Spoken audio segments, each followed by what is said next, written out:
شادی کے کا مقام طے نہ ہو پانے کی کشمکش کا شکار ہو گیا۔ اس روز ہم شام سے ہی ابا جان کے ساتھ نشیمن کوٹھی پر پہنچ گئے۔ کالے رنگ کی ایمبیسیڈر کار سے اترے مہمان کوٹھی میں داخل ہو چکے تھے، مگر مہمان کو ساتھ لے کر آنے میں ساتھ آئے لوگوں کو دن میں تارے دیکھنے کے جن حالات سے گزرنا پڑا تھا، ان کو بیان کر کر کے اب وہ ایک دوسرے سے اپنا دکھڑا سنا رہے تھے۔ کوئی ہاتھ جوڑ کر ایسے مہمان کو پھر کبھی نہ لانے سے کان پکڑ رہا تھا، تو کوئی ہاتھ جوڑ کر توبہ کر رہا تھا۔ اندر کوٹھی میں ایک شور سا ابھرا۔ اینی آ گئی، نیلی جینس اور شرٹ میں وہ فلم کے کسی خاص کردار کی طرح نظر آ رہی تھی۔ آنکھوں پر سیاہ فریم کا موٹا چشمہ، لمبے سفر کی تھکان سے اکھڑا اکھڑا منہ، روبدار چہرے پر کانپتی ہوئی جھریاں، سر پر مہندی سے سرخ تراشے ہوئے باغوں کا چھبڑ۔ جسٹس جرار حیدر، ان کی بیٹی ہما حیدر اور سبھی نے ان کا پرتپاک خیر مقدم کیا۔ ہما کو خوشکن نظروں سے دیکھتے ہوئے وہ خالی کیے گئے صوفے کے بجائے سائیڈ کی آبنوسی کرسی پر اپنے کالے پرس کے ساتھ صاحب فراز ہو گئیں۔ دل نے کہا، تو یہ ہے اینی آنٹی؟ پہلی نظر میں وہ عام عورتوں سے الگ نظر آئی۔ صوفے کے قریب ویل چیئر پر بیٹھے ان حضرت نے بھی دبے دبے ہونٹوں سے مسکرا کر ان کو خوش آمدید کہا تھا، جو راؤنڈ ٹیبل پر رکھے ہوئے جام و مینا سے شغل فرما رہے تھے۔ وہ کتھائی رنگ کی باسکٹ زیبتن کیے تھے، پیچھے کو کاڑی ہوئی دراز زلفیں، سوجی ہوئی آنکھیں ان کی شاعرانہ خصوصیات کا بیان کر رہی تھیں۔ ڈنر کا وقت ہو چکا تھا، جس کا اہتمام چیئرمین شیخ عبدالصمد کی کوٹھی پر کیا گیا تھا۔ جملہ شعراء اور خاص مہمان سب وہیں پر موجود تھے۔ ابا جان نے یہاں پہنچ کر جرار صاحب کو بتایا کہ ریاستی وزیر آ چکے ہیں، غلام ربانی طابہ، علی صدار جعفری اور دیگر شعراء بھی تشریف فرما ہو چکے ہیں۔ آپ سب کا انتظار ہے۔ ویل چیئر پر بیٹھے ان حضرت نے کہیں بھی جانے سے معذرت کے ساتھ خالی جام کی طرف اشارہ کرتے ہوئے جرار صاحب سے مزید فرمائش کی۔ انہوں نے مسکرا کر خادم کو اشارہ کیا اور سگار کو ہونٹوں سے جدا کرتے ہوئے اینی کی طرف دعوت میں ساتھ چلنے کے لیے بڑھے۔ انہوں نے خالی جام کا شکوہ کر رہے حضرت پر مرکوز اپنی قہر آلود نظریں ہٹائے بنا کہا، ہم آپ کے مہمان ہیں، دعوت کے لیے کہیں اور نہیں جائیں گے۔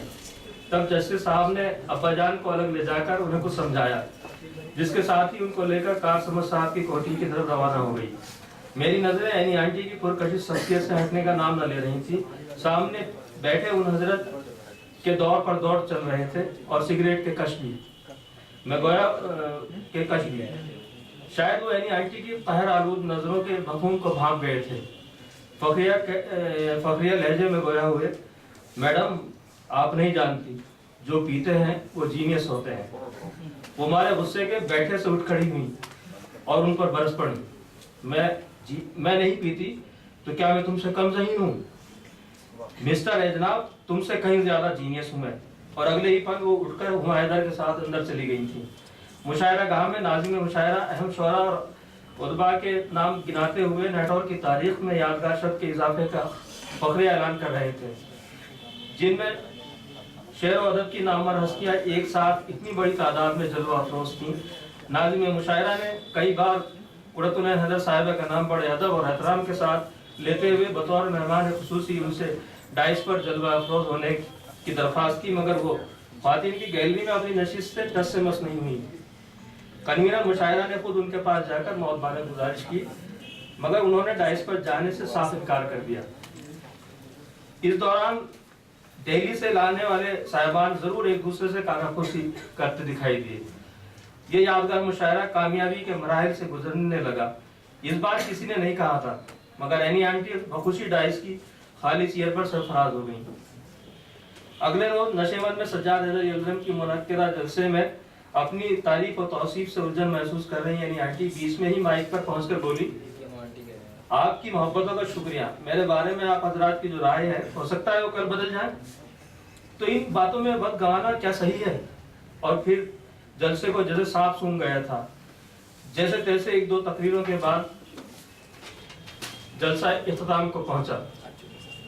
اینی آنٹی سے ملنے، انہیں دیکھنے کا تجسس تو پورا ہو گیا تھا، مگر اب ان کی تحریروں کے متعلق تجسس بڑھنے لگا۔ آخر ایسی کیا خاص بات ہے ان کی تحریروں میں جو ہر کوئی ان کی عظمتوں کا اعتراف کرتے ہوئے نہیں سکتا؟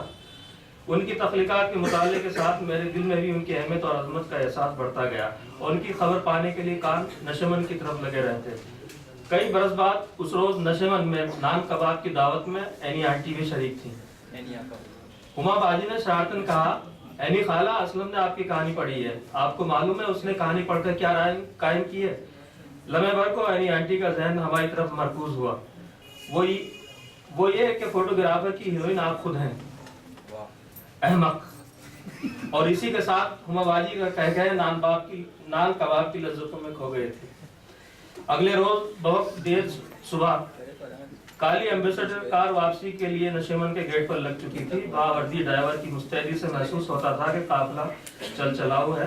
میرے قدم تیز تیز نشیمن میں داخل ہوئے۔ سمر ہاؤس میں ہما باجی کے بیٹے کے ذریعے ہارمونیم کے ساز کو اینی آنٹی گہری دلچسپی سے سن رہی تھی۔ دائیں کاندھے پر جھولتا ہوا پرس سفر پر روانگی کا اشارہ کر رہا تھا۔ میری آمد پر لمحے بھر کو ان کا ذہن منتشر ہوا۔ رفیع انکل نے کہا، آپ جانتی ہوں گی اپنے صابر بھائی کا بیٹا ہے، رپورٹر بھی ہے، وہ گویا ہوئی آپ رپورٹر ہیں۔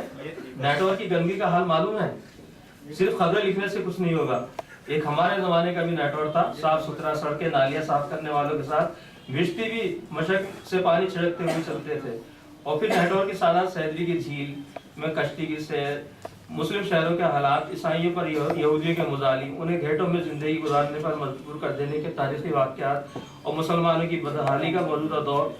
انہوں نے سخت لہجے میں کہا کہ مسلمانوں کو سائنٹیفک نظریہ اپنانا ہوگا، کچھ کرنا ہوگا اپنی بستیوں کو گھیٹوں میں بدلنے سے روکنے کے لیے، اور یہ کام صرف خبر لکھنے سے نہیں ہوگا، عملی طور پر کچھ کرنا ہوگا۔ آپ لوگ سڑکوں پر اتریے، میں بھی آپ کے ساتھ آنے کے لیے تیار ہوں۔ اینی آنٹی کو